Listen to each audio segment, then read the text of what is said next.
So today we're going to talk about digital identity and authentication.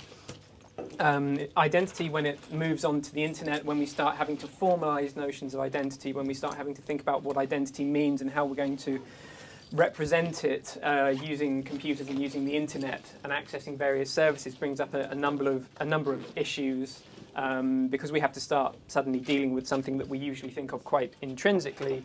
And identity has a counterpart, a very common counterpart, which is authentication, which is the proving of your identity to somebody, maybe to allow you to access services or to access a website. So your identity on a website, your identity for a government service, that kind of thing. So, brief sort of summary of what we're going to try and cover today. We're going to start off by looking a little bit at various schemes that have come into existence for authenticating people online, for asserting your identity or getting access to services. Electronic ID systems, which is generally going to be referring to, more state-sponsored or national level EID systems. Of course, these days you can't talk about identity very much, particularly on the internet, without talking about social networking. Social networking sites are obviously one of the current main sort of sources of identity and lots of other types of personal information. Online identity is obviously very popular with government, so that you can have access to the government-mandated identity systems, the services that government offers, such as health services, criminal justice services, and things like that.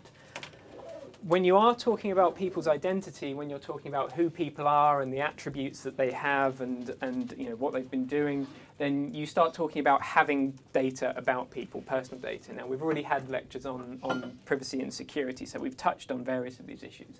But we're going to go back and have another look at data protection particularly within the EU and even more particularly within the UK context, and how that intersects with concepts of human rights, which is very important in this area. And then we're also going to be looking at these issues as it relates to e-government, so privacy, identity, authentication, and online systems that treat all of these. So a few examples of digital authentication systems. Obviously, one of the ones that I would hope that you're familiar with is the University of Oxford's single sign-on system.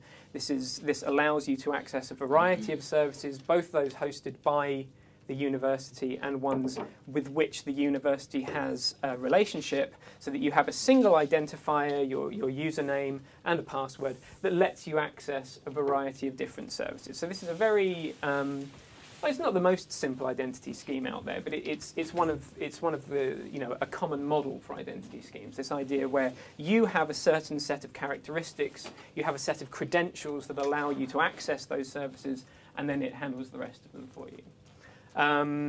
A big sort of formalization of authentication in this area is something called SAML. Which is the Secure Authentication Markup Language. If I've got that right, you might want to Google it just in case. And that has been used particularly for a system, a development system called Shibboleth. Now, I'll talk a little bit. Shibboleth is an interesting word.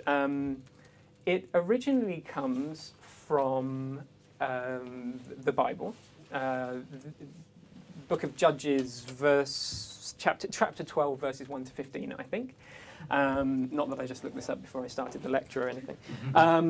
But basically this concept, the idea that the word shibboleth means, well, what happened in the story was the Gileadites, which is I believe one of the tribes of Israel, or one of the groups, were being attacked by the Ephraimites, which was another group in the sort of Transjordan area. And the Ephraimites attacked the Gileadites, and the Gileadites basically wiped them out. And the Ephraimites weren't particularly happy and decided to cross back over the River Jordan to get back to their homeland. And what the Gileadites did was they stood at the river, set up checkpoints along the river, and every time anyone tried to cross the river, they said, "Could you say shibboleth for us?" Now, shibboleth in that language means the part of the plant that has the seeds on it, so like the ear of the corn or something like that. But in the Ephraimite language, there is no sh sound, there are only s sounds. So an Ephraimite would be unable to say shibboleth, and they would say sibboleth. And if they did that, then the Gileadites would instantly slaughter them. And according to the Bible, 42,000 people fell into this trick. You would have thought they would have picked it up before then. But anyway, 42,000 people killed at checkpoints in the sort of Transjordan area.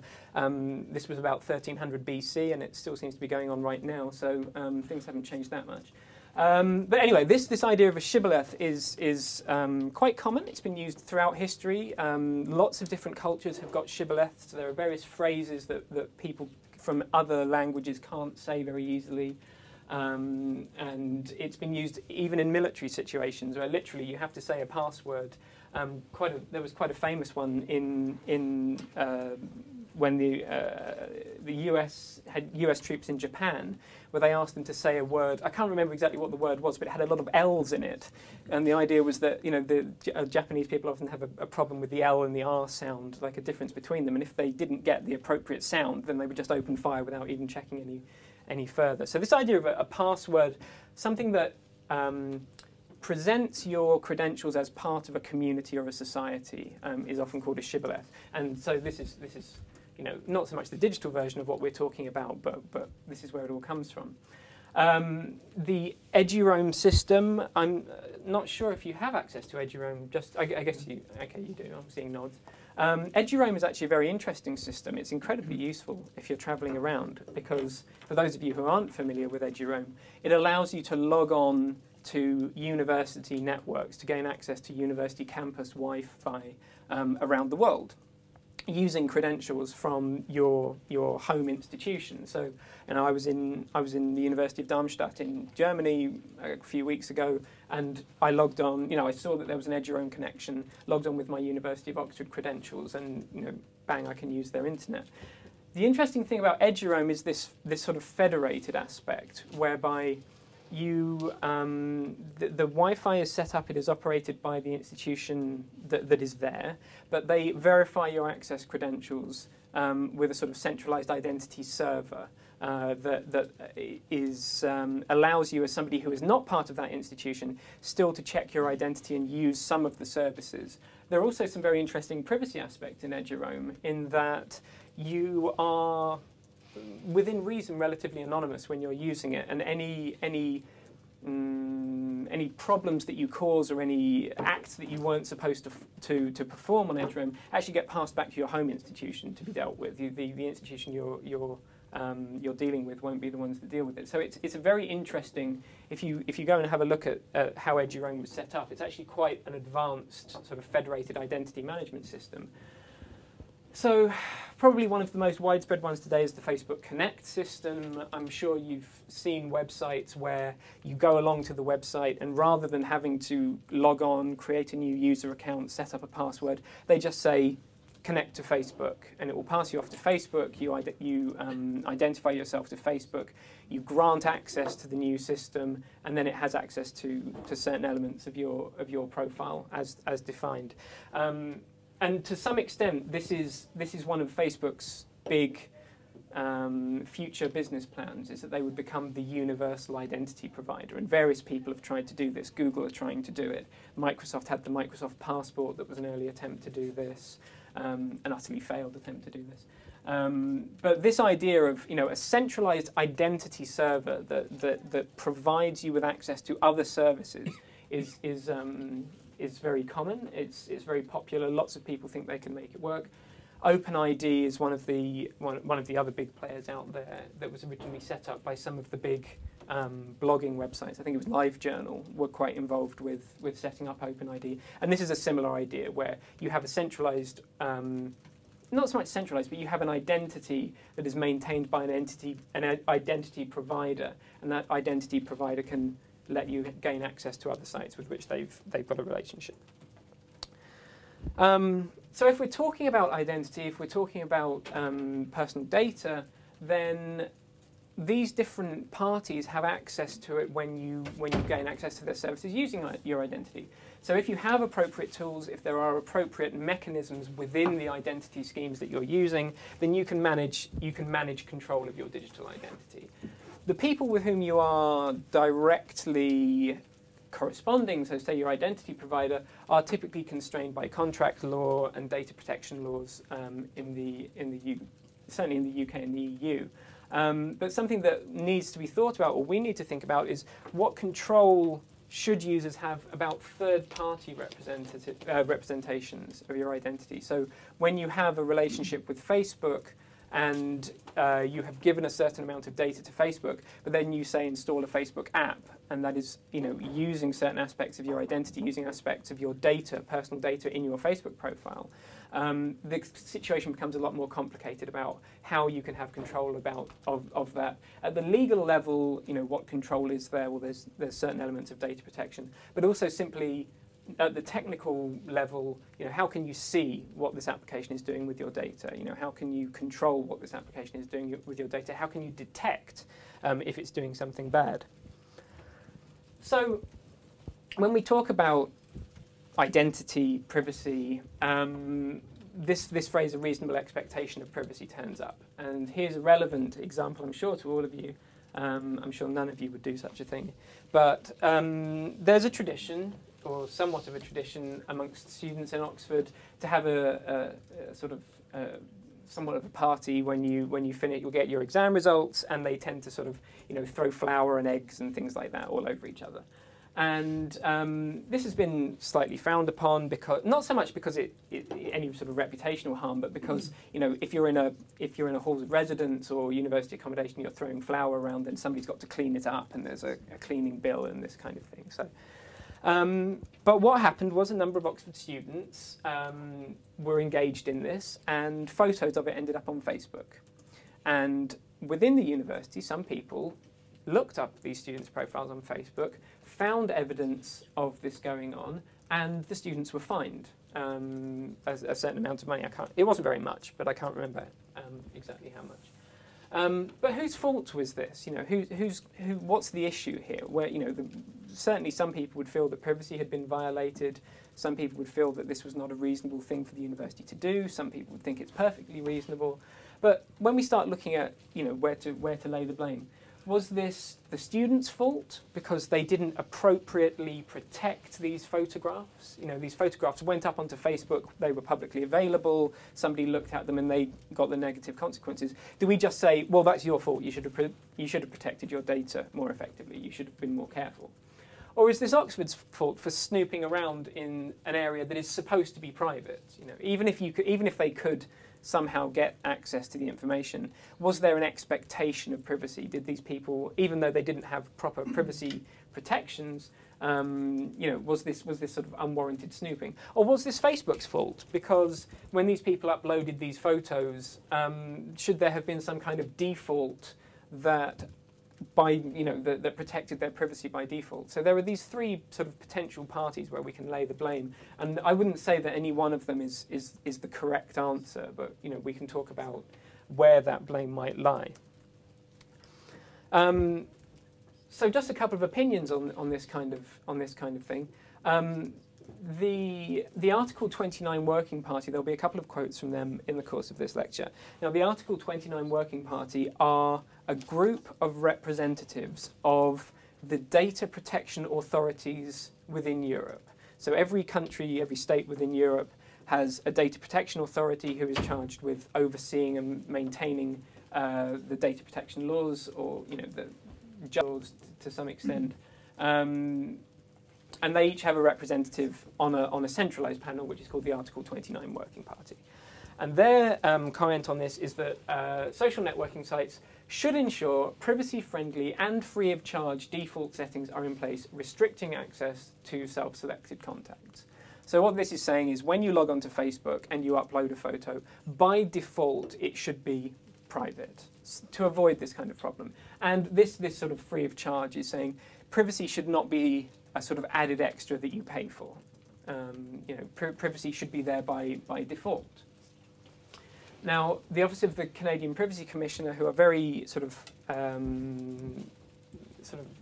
at the forefront really of privacy legislation around the world, and certainly privacy comment around the world, have commented that Facebook's default settings in respect of photo albums and search engines do not meet users' reasonable expectations. So they're saying that when you upload photographs, by default, unless you've changed your privacy settings, then the fact that you can see them, the fact that they can be indexed in search engines, does not provide people with the level of privacy which they might reasonably expect when they sign up to these services. Now, Facebook's privacy policies have changed many times over the years, and this comment was made several years ago. So this is not necessarily reflective of the current state of Facebook's privacy settings.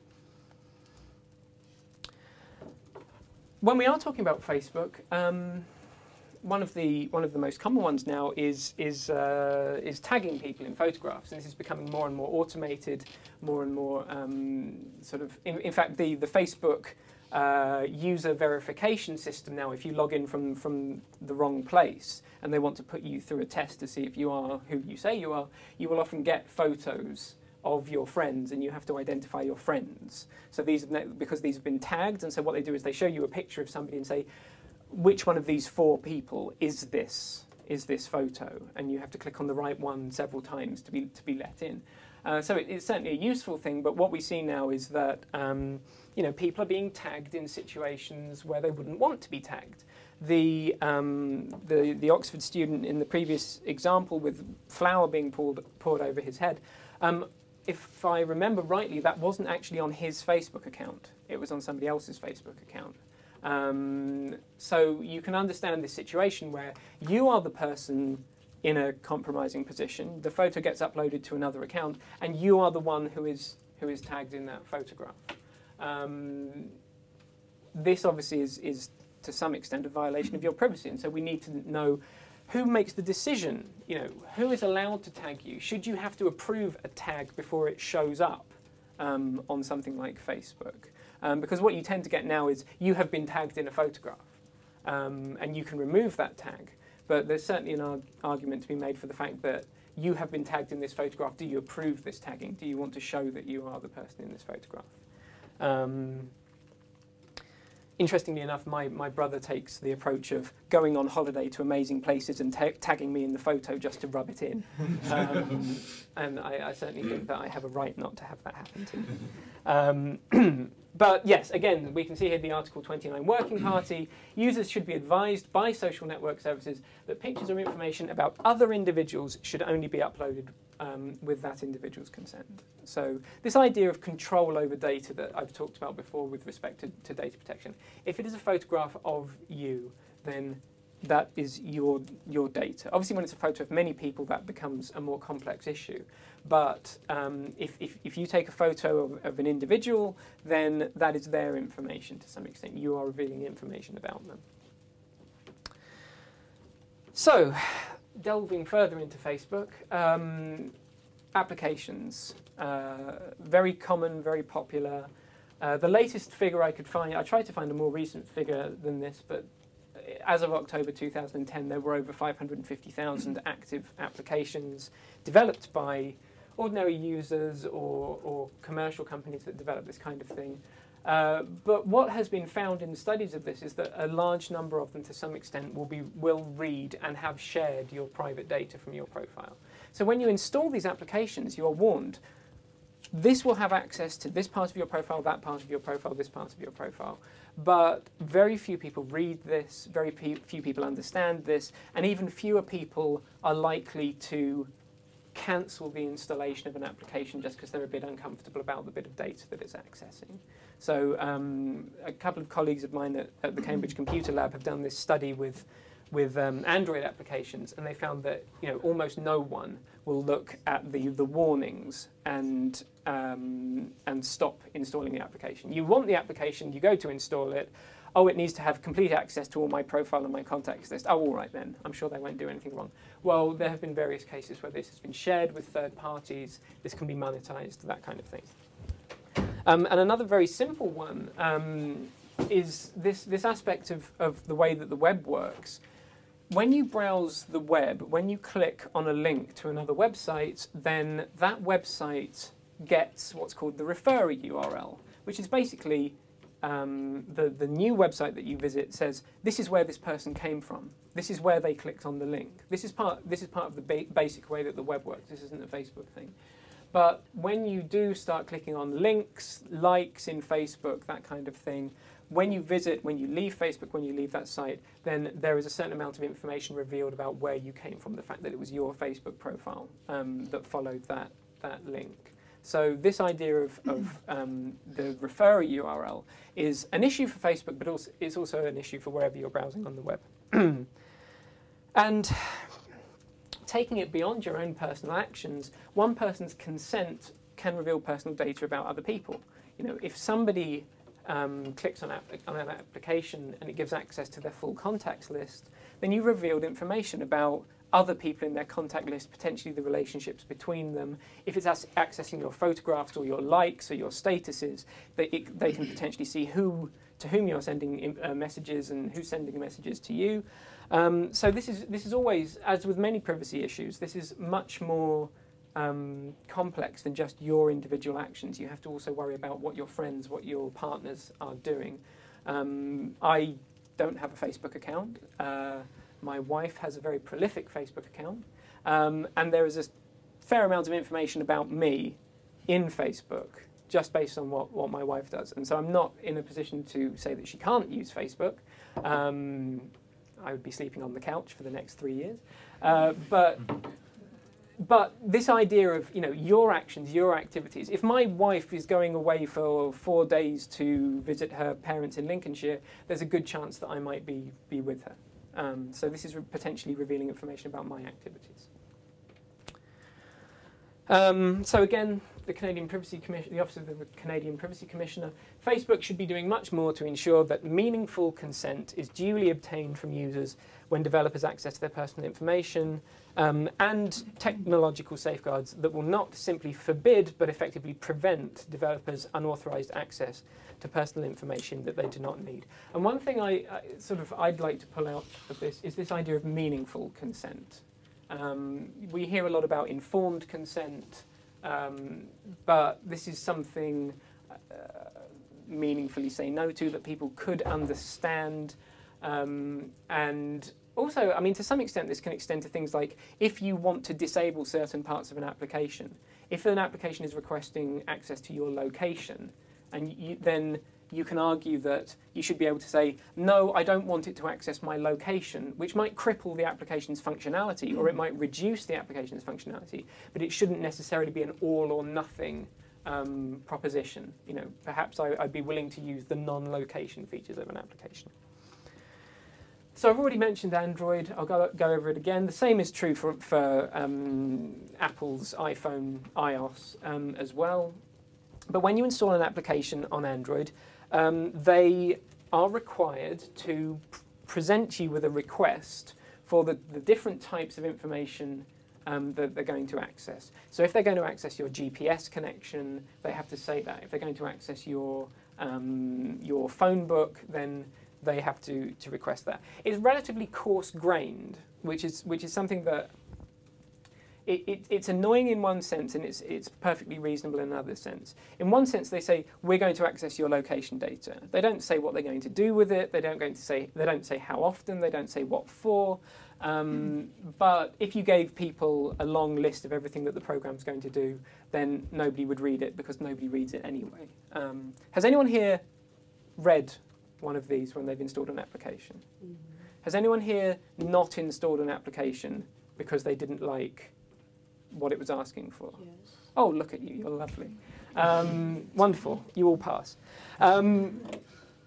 So the other thing is many applications request information that they don't require because there's no real disadvantage to an application developer for requesting this information. You know, they might request it because they might want to use it at some point in the future. They might request it because they want to monetize it or look for it, you know, look for trends or provide you with other services or share it with their business partners, whatever. There was a study at a university that looked at how this was implemented, and what they did was they created a version of Android, a version of the operating system, where they could actually cut out the relevant bits of information So they could actually disable functionality in their operating system. They called this taint droid. And what this allowed them to do was to learn what data was being sent. They watched the communications that the phone was making. They cut out various versions, like they disabled its location tracking. They disabled the aspect of a phone book. And they found that out of the top, they only studied 30 applications. They studied the top 30 applications at the time that they were doing the study. But they found that half of them were sending out, to some extent, potentially sensitive data above and beyond what you might expect.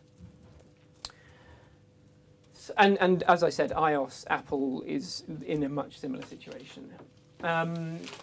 So if we're talking about identity and we're talking about who we are and the attributes we have and the data about us, this idea that has become increasingly popular and is actually the source of quite a battle on the internet now in the sort of both the technological and the policy spheres is the real name policies. So both Facebook and much more aggressively Google Plus actually officially require you to sign up with your real name.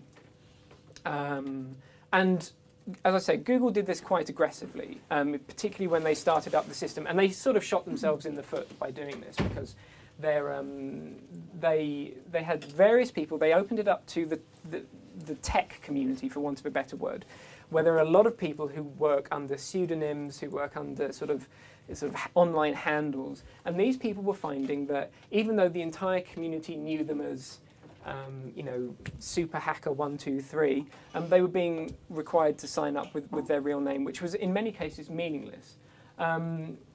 Facebook do require this officially, but they're not quite as strict on enforcement. There have been various cases where people have had their Facebook profiles deleted or suspended for not using their real name. One of the most famous examples of which I'm aware was a Chinese blogger called Michael Anti, who is quite famous within a certain sphere as a blogger and has done a lot of speaking and sort of reporting around the world, always under the name Michael Anti. But it's not his real name, it's his English name. I can't remember his Chinese name.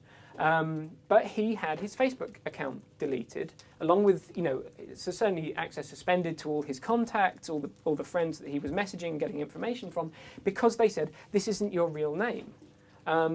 This is particularly severe for Chinese and similar cultures in that region, because we tend to find it quite difficult to use Chinese names. They're difficult to pronounce, to understand, and so a lot of Chinese, when they visit the West, will adopt an English name. This is very, very common. But this causes a real problem with Facebook. It's bad enough that Facebook is blocked in China, but to have Facebook on top of that saying you need to use what we have decided is your real name, even though that's not what you're known by to the majority of people you know, is quite worrying. And so this comes up to the idea of who defines your real name. Why is it up to Google to decide that your name is, what's on your birth certificate, as opposed to the name that you've been using since the age of 7 years old? There's various people who use their middle name rather than their first name, that kind of thing. And the same is true of identity. This real name policy typically extends to you will have one account, and that account is you, and you are that account, which causes various problems in many areas. But this idea that you wouldn't be able to, in one scenario, be one person, in another scenario, be another person, that you have the capability or the capacity to split your identities, to say, in this scenario, I am the guitarist in a band, whereas in this scenario, I'm the father of three.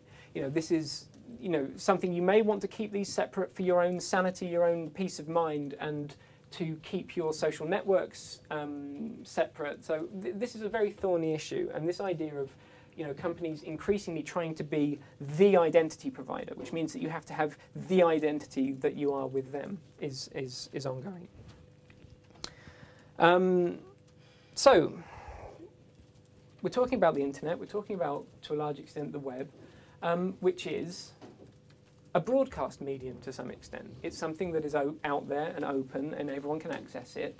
But But privacy, is privacy limited to private spaces? Is it something where if the information is out there, or if you're walking along the street doing something, does that mean that you have no expectation of privacy?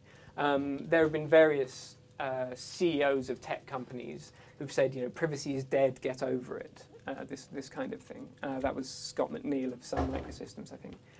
But there have been variations from Google's sort of management. Once information has got out there, can you ever get it back? You know, confidentiality has been breached. You've been, you know, something about you, a photo of you has leaked.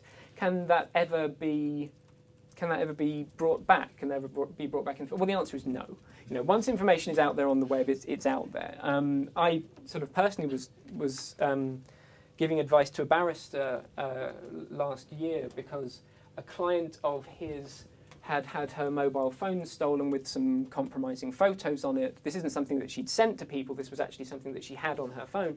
But this had turned up on the web somewhere, along with her name.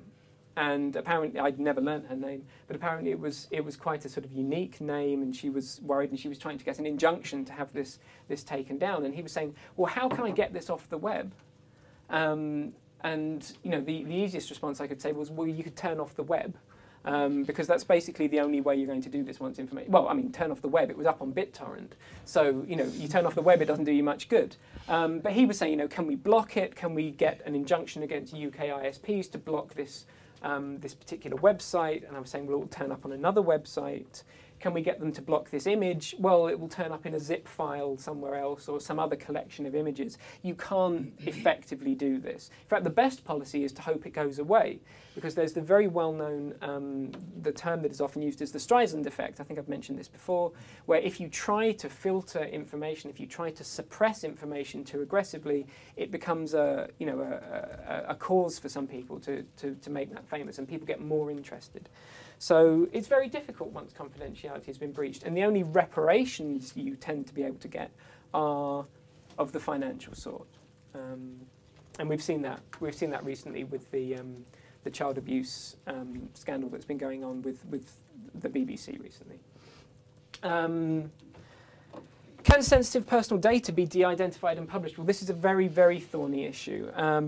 Obviously, personal data is a great source of information, a great source of analytics. You can do a lot of information. If you've got information about lots of people, you can analyse trends. You can work out how to best sell things to people, which seems to be the main economic driver of the web. Can you de-identify this information? Can you take a big amount of personal information, make it anonymous, and then give it out to people to do this kind of analytics, or more importantly, sell it to people to perform this kind of analytics? Well, you know, the short answer is no. The longer answer is no, probably. But what we often find is that you'll get a large data set of people's health information or insurance information or something like that, and it will be released, or crime information about a region. It'll be released, and the authority releasing it will say, "Don't worry, we've anonymized it." Okay. And everyone is supposed to be happy about this. Now, what has happened to some extent, particularly over the past 30 or 40 years, because we've been looking at this a long time, is this is very, very difficult. In fact, effectively impossible. There was a lot of work. I mean, there was a specification of what it meant for a database to be properly anonymized or private back in the late 70s. So this has been around for a long time, but nobody really knew how to do it. But what you often find is there is a trade-off between the utility of the data, what you can do with it, and the privacy or the anonymity in the data set. And you know, a simple way of expressing this is that if there is utility, then there is a privacy risk. You can have anonymous data, but it will have no utility. It will have no features that you can do anything interesting with. You can have strong privacy and not so much utility. This is a sliding scale to some extent. But generally speaking, if you can use data to do interesting things, there's a good chance you can that one of those interesting things is identifying people. This is quite interesting. This is the Temple of Artemis in somewhere in Greece. And it was burnt down in the past, a long time in the past, by somebody whose name I'm not going to say, but you can find out his name. And the reason he burnt down the temple was because he wanted to be famous for all time. I've actually stolen this story from a very, very good privacy economist called Alessandro Acquisti, who likes to tell this story, so all credit to him for this. But what happened was he wanted to be famous. He wasn't a great warrior, he wasn't a great politician, he wasn't a scholar, he wasn't anything like that. But he thought, if I burn down this really famous, really beautiful temple, people will remember me, I'll be famous. And so he did it. It completely burnt down this beautiful temple, and he went and he didn't run away. He proclaimed himself, the person who burnt down the temple, so that he would be remembered for all time. And the punishment one of the punishments he was given was that his name would be stricken from all records. He would never get this fame. Now, obviously, this is several thousand years later, and you can still find his name quite easily. But just for the sake of not encouraging this kind of thing, I won't say it to you. But I'm sure you can find the story if you want to. But it's quite an interesting case. So I'm going to give you a little detour into the basic level of data anonymization and why it doesn't work so well. Anonymization is the process of removing names or other obvious identifiers from data. One of the main problems that arises is that even if you remove identifiers like people's names from data, you can still typically uniquely identify aspects of databases. And we call these quasi-identifiers because they're not identifiers like names, but what they are combinations of values that are unique. So I may not know your name within a population, but if you are the only person that is a certain height, certain weight, certain eye colour, and I don't know, certain gender, then that may well be something that is unique to you. And that means that can be used to identify you and potentially in combination with other kinds of databases to track you through those databases, even though your name has been removed. Now, detecting these quasi-identifiers in large data sets can be very difficult. And like I say, one of the main problems comes not from the information in one database, for example. It can be a problem, but it's often the case that you have one database that the names have been removed and another database that is covering the same population to a large extent, and by combining the databases you can identify who in the first database matches who in the second database, and I'll go through this a little bit. So we have here a very, very simple database of various people. We've got age in years and height in centimetres. These values are accurate, just in case you wanted to know. I didn't put weight up there, so it's okay. So what we can see here is we've got names. So what's the first step of anonymization? Well, the first step of anonymization is this. We just strike out the names. So what we've got now is a set of identifiers. We've just got, a set of attributes of individuals. But what we can see is that for any of these values in red, they are unique. In this very simple database, there is only one person who is 25 years old. There is only one person who is 200 centimetres tall, or 187 centimetres tall, or 144 centimetres tall. So if I say, I'm not going to tell you who it is in this database, but they're 144 centimetres tall, then we know it's Alice. Now, we may not have access to the name, but if we then look up another database that covers these people that is talking about their mental health history, and it happens to mention that they're 144 centimetres tall, we know that it's the same person. So we've linked their identifiers together. Now, what you get in a slightly more complicated sense is that the blue attributes now are unique combinations of values. There are two people in the database who are 30 years old, so we can't uniquely identify either of them. But there's only, that's not a good, there is only one person who is both 30 years old and 168 centimetres tall. There's only one person who's 31 years old and 168 centimetres tall, and it's me. So, this is the problem, this is the issue, this is one of the problems with the simplest level of just striking people's names from a database. Anonymization methods, I'm not going to go into them in too great detail, but one of the most well-known examples, certainly the the foundation on which you can get a greater understanding of this field is a property called k-anonymity. And all k-anonymity says is that for each unique row in the database, each unique set of attributes that identify a person, there should be 1 minus k other people in the database that have the same set of attributes. So I'll go over this, but basically k-anonymity means there should be at least k people who match any given set of identifiers that you could pull out. Because that means that we can never identify you with better probability than 1 over k. Yeah?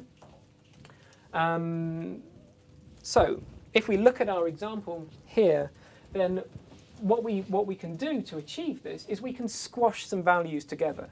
So rather than reporting people's age exactly, what we say is these people are 25 to 35 years old.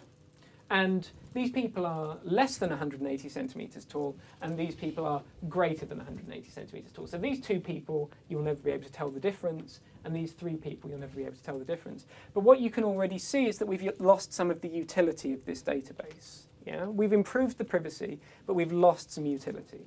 So that's that's the first step you can take with this. Now, there are various problems with this. It can be very difficult to do. There's a whole field of research that extends from this all the way up to some very, very complicated schemes, which is actually the focus of a lot of my research.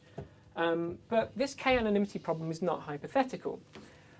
The person who developed and popularized this was a researcher called Latonya Sweeney. And what she did was when she proposed k-anonymity, she set out to demonstrate why you needed it. And she took a census database, well, a voter register, sorry, which was literally postcode, date of birth, and sex from a database with the person's name. So this voter register, you got the person's name, postcode, date of birth, and sex. This is something that was available. I think it's a relatively public data set. And then she took a set of medical records that had been anonymized. Now, these were the medical records that were required by the government, the local government healthcare insurer. They had these records, but they published them as a useful data source to find out how many people are receiving treatment for X condition, Y condition. But by combining these databases together, she was able to uniquely identify William Weld, the former governor of Massachusetts. And so, by combining these, she hadn't just identified him, she'd found his detailed medical records. And she, in a theatrical flourish, she presented them to him sort of on, in public somewhere. I can't remember where it was. So this isn't some academic hypothetical issue. This is something that really, really does have an effect. But I won't dwell on it too much. So, to jump back onto the ideas of control, personal data, personal information, there was a legal case in Sweden, I believe, where a lady by the surname of Lindqvist, I think I pronounced that right, was working for a local church. She was a part of a sort of community group who worked in a local church. And she set up a website for the use of people who were organising things within the church. And it had things like who the volunteers were, what their names were, what their addresses were. And so, to some extent, she became a data controller. She was broadcasting, she put up on a public website, personal information about third parties. And this was reported, and in the end, she was fined. I can't remember how much, not a huge amount of money, but she was fined for doing this. Now, the protection within data protection law, certainly within the EU, is that if you are treating data for personal purposes, for something that you are just doing for your own personal reasons, then it doesn't really matter what you're doing with people's data, as long as it's just personal, personal to you. But by putting this information up on a website, it became publicly available. She became effectively a data controller, and so was subject to data protection laws, which she was then violating.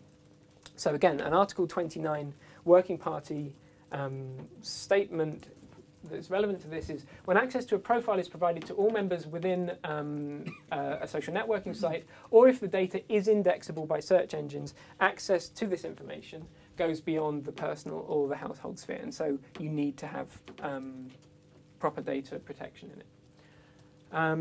When we're talking about social networking services, how can we improve this default level of privacy protection? Well, we've already talked about defaults. Facebook is moving towards having better protection by default. When you upload a photo, it should be viewable only to you or maybe a close circle of friends.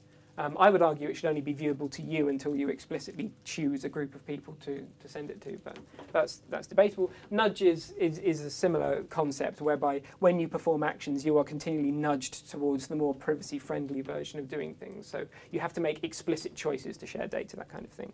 And like I was talking about earlier, you could have sort of expedited restrictions on sharing, so that as soon as there is a potential issue, then there's a temporary restriction on sharing until you verify that you do actually want to share this data. So that's the basic sort of underlying set of issues with identity and privacy and data protection. National identity schemes, e-identity schemes, are becoming more and more popular. More and more countries are implementing them at the national level. I'm sure most Europeans here who aren't sort of from the UK will have some form of national identity card, and other countries as well. The US has been holding out against this, as has the UK. But when you're doing this, you need appropriate security features. So just a quick run over the appropriate ones. PIN numbers, personal identification number that you have to type in, same as your credit card, a PIN that allowed you to access the features of the card. Access control of other kinds, such as secrets that you know. When you're talking about access control, there are basically three factors of potential authentication. There's something you have, something you know, and something that you are, is the way that it's basically put. So something that you have is a card. When you want to get into a building and you want to swipe into the building, that's something that you have, okay? A token of some kind. Something that you know would be your PIN card. So if you have to swipe a card and type in a PIN number, then that's what would be called two-factor authentication, which is taking into account something that you have and something that you know. If you're missing either of those things, you can't get into the building. And then something that you are is typically biometric authentication. So if you have to swipe a card, type in a PIN number, and then put your thumb on a scanner, then you're probably trying to get into a very high security building, but you've got multi-factor authentication. So without those three things together, this is a very high level of, you can't get in, and this is a very high level of access control. And with these identity schemes, if you are storing or transmitting personal information, you want encrypted storage. The identifier features that come on these cards tend to be the citizen, the details about the citizen, the card itself, and any sort of chips or cryptographic authentication methods it has. And one sort of, I think I'll skip domain-specific identifiers. Basically, these are ways that when you authenticate to a particular service, you have credentials just for that service, which means that you have effectively separate identities for separate services so that they can't track what you're going to between different things. But I haven't got much time to go over that. So another thing is online authentication, whereby your national identity card can actually verify online that you are the person accessing it. This has only been seen in a few sort of identity card schemes, like the Belgian card has this, the Estonian card has this, I think the German card has this. But it's not common in the previous generation of cards. And something that we would like to see that we haven't really seen yet is selective disclosure of information. So when you authenticate, you can control what pieces of information are being accessed. Verification only, where it just verifies that a certain property has been fulfilled. So one example of this is if you're buying a drink in a bar, they will want to know that you are over the age of sort of consent for buying alcohol. What they'll often ask you for is your birth date. But that is completely unnecessary information. What they need is to know that you are over the correct age. So it doesn't matter if I'm 31 or 350 years old. I should still be able to be served a drink. Although I should probably be laying low on it if I'm 350 years old. But so they don't need to know my birth date. They don't need to know that sensitive piece of information. And then, yeah, let's skip biometrics. To go over the UK scheme, well, the UK doesn't have an identity card, and it hasn't had since shortly after the Second World War. It was actually, eventually, the one that we had during the war was removed eventually by Winston Churchill, and there's been a lot of resistance to having a new one. The proposed identity card scheme that has been going round, and it kind of resurrects itself every time we get a new Home Secretary, because they always suddenly decide that we need these things, would be a central national identity register of all people over 16 living in the UK, for longer than 3 months. And this would include biometrics, biographical data, and audit trail. The amount of information that was proposed to be on the identity card scheme under the previous Labour government was vast. I mean, it was, the previous 3 or possibly 5 houses that you lived in, your addresses, and this huge amounts of information about you. The contact point database of all 11 million children in England and Wales, and a national identity registration number. I'm not going to go over that because I'm running out of time, and it's been largely abandoned. So just remember that it's a bad thing. Just in the exam, just write bad thing, and you'll be fine. Something that is a lot more sort of current and relevant is the NHS Spine. Now, the National Health Service is one of the it's one of the largest employers in the world, I think. It obviously is the health service for everyone, but most of the information, the data that is stored about people, is kept at a local level and is not shared in any centralised database. And there have been proposals for many years to sort of bring it all together. So we've got centralised summary care records. So if you suddenly find yourself in another town and somebody needs access to your healthcare data, you're in an accident and they want to find out if you're allergic to penicillin or something like that, then they would be able to do that. And this has now come into effect to some extent with the central summary care records. UK citizens, unless they chose to opt out, have these summary care records in a centralised database, which contains data about allergies and prescriptions. And then within a particular region, there would be detailed care records. I'm not sure if this has been rolled out yet. But the important thing here is this secondary uses service, which makes this data available for research purposes. And we've already seen the problems with anonymisation and access to data. If we then add to that centralised databases and hackers who potentially can get into these centralised databases, we see that there's not much chance that data is going to remain secret. The use of data for criminal justice. The UK has a national DNA database. As of 2009, it had 5.1 million profiles on it. I don't think I've got a slide about the demographics, but one of the interesting things here was that 40% of black males were on this database. This is people who have been arrested for but not convicted of necessarily a recordable offence. So a reasonably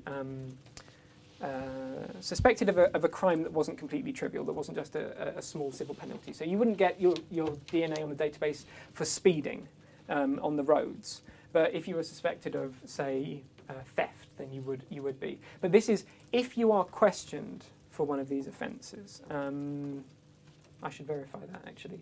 But the idea was that they would take a swab and you would have your DNA on that database permanently. So once you're on it, there was no way to get off it. Now, obviously, there have been various people who have called for it to just be mandatory across the country. We should have a DNA database of everyone in the country. There have been other people who say that's completely insane. When we talk about personal information, the amount of information about you in your DNA is huge. Potential illnesses, diseases, predilections to various types of conditions are all there, and it's quite worrying that there could be a huge database of that. To extend this, there's a system called Onset, which attempts to identify potential young offenders. These are not young offenders. These are not young people who are in the criminal justice system. These are people who might end up in the criminal justice system in the future, according to the questionnaire that they're asked to fill in. So again, this sort of taking personal data and using it. The National Fraud Initiative collects much sensitive information, but interestingly enough, if there are any breaches of confidentiality, if they do leave a USB stick on a train, or if they do just decide to send out an email with it all in it, then they're absolved from liability for breaches of that confidentiality. And then our national automated number plate recognition system, as of 2006, it was making, I think, 50 million readings a day of car number plates and where they were. I think it was due to be, and that meant 18 billion records per year for up to 5 years, and that was due to be extended that was basically due to be doubled. So this is just the idea of the amount of data that's being judged. We went over the communications data bill before. I'm going to skip it because I've only got a couple of minutes left. Here is an overview of the Data Protection Act of 1998. It basically specifies how data should be treated, how it should be processed. The basic sort of underlying features are, you'll have access to these slides, so I would suggest you read through these. But the basic underlying features are that information should be treated proportionately. You should only gather what you need. You should only gather what you need, so necessity. You should only gather and process it to the extent at which you need to use it, so it's proportionately treated, and effectively that you keep restrictions on that. I'm sorry not to go over this in greater detail, but the things I would pull out from this are the question of accuracy that we went over before. You have a right to know what data is stored about you. You have the right to correct it if it is incorrect. It's not to be processed for any purposes beyond what it was originally supposed to be gathered for, and you shouldn't keep it for longer than it is required for that purpose. You should take appropriate technical measures to prevent it from being sort of stolen or other people getting access to it. And also specifically for the European data protection case is that you don't pass data outside of the EU to another country unless it has appropriate data protection laws or unless it's the US. Because the US get a free pass in this. There's a scheme called Safe Harbor, which basically says we as companies promise that we will do some stuff, but if we don't do it, then sorry. So for everyone else, they have to have appropriate privacy laws. For the US, then there's this Safe Harbor scheme that allows them to get around that. To go down again to the fundamentals of where this came from, the European Convention for the Protection of Human Rights and Fundamental Freedoms state that with respect to privacy, reaffirming their profound belief in those fundamental freedoms which are the foundation of justice and peace in the world, everyone has the right to respect for his private and family life, his home and his correspondence. Everyone has the right to freedom of peaceful assembly and of freedom of association with others, and everyone has the right to freedom of expression. So this is the sort of fundamental understanding of it within the European context, this idea that privacy is bound up with fundamental freedoms and fundamental aspects of freedom of expression. We've talked about this before. Notable cases where human rights and the data and criminal justice have come into conflict. A case in the UK where an employee at a local college, a further education college, which is 16 to 18 years old in this country, found that her emails and telephone calls were being snooped on. Now, ostensibly, this was to check that she wasn't using it too much, but she decided that this was against her human rights, and she sued the government, in fact, because it was a public institution, and she lost within the UK. It was escalated within the UK, and she lost all the way up, then went to the European Court of Human Rights and won the case there, unanimously, interestingly enough. In this case, I versus Finland, this was a nurse in Finland working in a hospital who was HIV positive. And she began to suspect, she was visiting the HIV clinic in the same hospital, and she began to suspect that her colleagues had access to her medical data and could find out her HIV status, and perhaps that some people had already done this.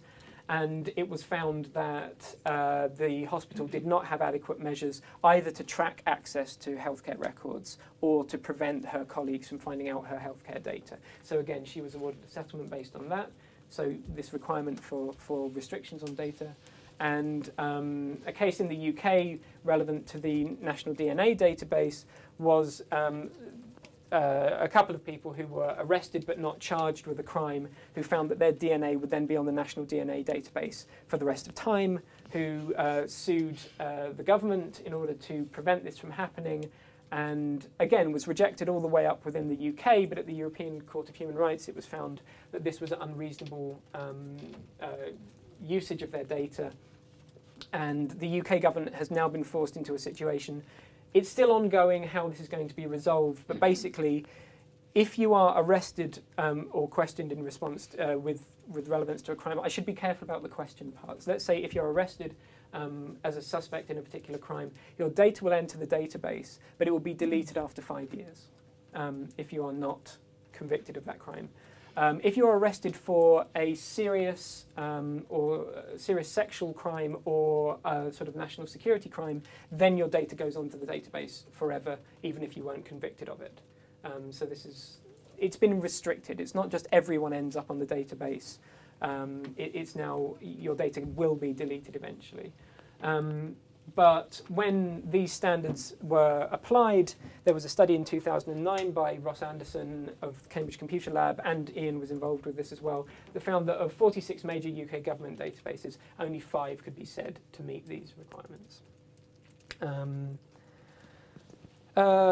Privacy and e-government. Well, one thing that you can do is what's called a privacy impact assessment, which came out of the ethical impact assessments that companies were required to do in the, I think this started in the 90s maybe, of the ethical impact of their work.